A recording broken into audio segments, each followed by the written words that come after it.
Le Pacte, c'est une association de 1901 à vocation sociale, autour desquelles vous avez plein de métiers différents, métiers à la fois de conseiller habitat, de travailleurs sociaux, d'architectes, d'urbanistes, dans le but de pouvoir produire et adapter des logements auprès de publics en difficulté. On est aujourd'hui gestionnaire d'un peu plus de 1000 logements, mais toujours avec une volonté de produire un logement qui sert de tremplin à la famille et vraiment un logement d'insertion.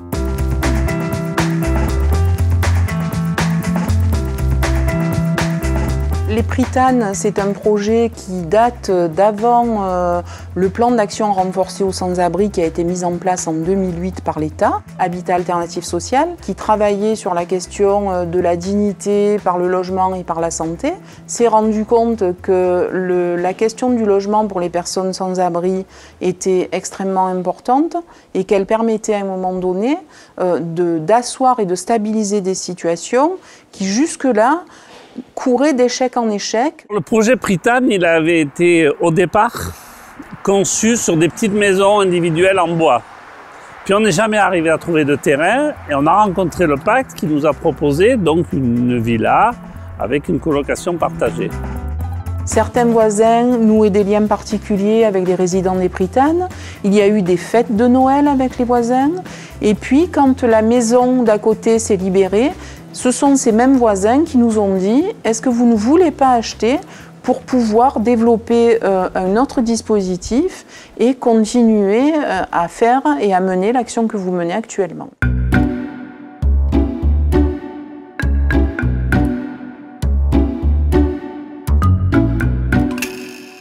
Pour mener à bien ce type de projet, il nous faut, et c'est là la complexité de nos interventions, un large partenariat divers et variés, à la fois autour d'un projet spécifique social, mais aussi autour d'un ensemble immobilier.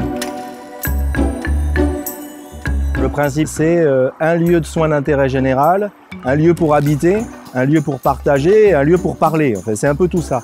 Donc la demande était vraiment d'avoir des unités indépendantes où les gens puissent être totalement chez eux et l'ensemble devait être regroupé autour de parties communes de façon à ce que ces résidents puissent avoir une vie collective autour d'une cuisine, autour d'un séjour, d'un salon, d'un lieu médical aussi. L'idée farfelue nous est venue de dire finalement à faire un bâtiment, autant essayer de faire un bâtiment qui possède toutes les caractéristiques de l'amélioration de l'état de santé, à la fois des gens qui y vivent, et à la fois une santé de la planète. La question des fluides, du passif, de comment on occupe un logement et comment on fera en sorte de réduire sensiblement ses coûts d'usage, pour nous ça devient primordial.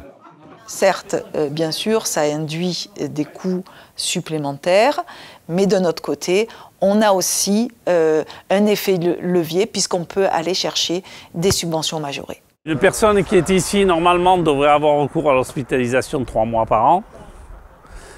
Au bout de 4 jours d'hospitalisation, elle coûte ce que coûte l'année ici.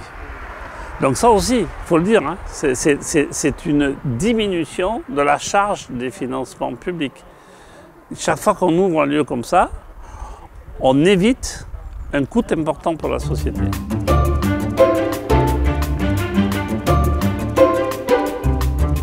La complexité du projet Pritane a impliqué donc une phase d'ingénierie importante. Le bâtiment a été traité intégralement en 3D, que cela soit au niveau de la construction de l'ossature bois, des fondations, des dalles, de la ventilation, de l'électricité, de la plomberie, de façon à s'assurer que tout allait fonctionner évidemment de façon cohérente et sans surprise.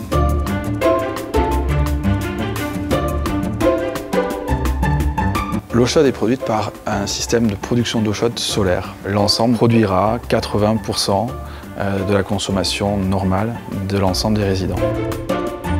La complexité, ça a été donc de gérer les périodes estivales. Pour cela, on a plusieurs choses. On a déjà une isolation remarquable, une étanchéité importante, des menuiseries de très haute qualité.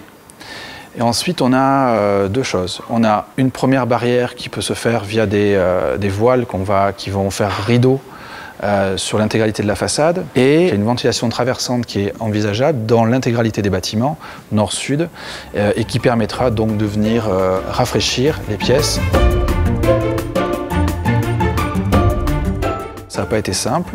Je pense que pour la première opération que le pacte aura fait en neuf, on s'était mis la barre haut et on peut recommencer. Ce que je retiens de ce projet, c'est qu'on a transformé une utopie en réalité, qu'au jour d'aujourd'hui, c'est un projet exemplaire, non seulement sur PACA, mais je pense au national. Des logements autonomes, donc chacun ayant son propre studio, et puis la vie du collectif.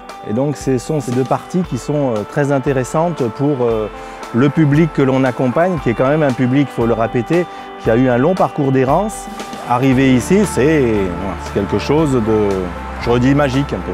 Prytan en grec, c'est le fait que dans la cité à Athènes, des citoyens sont tirés au sort pour diriger la cité. Et si les gens à la rue avaient cette capacité, finalement, d'avoir une position civique, citoyenne, et prendre part à la cité.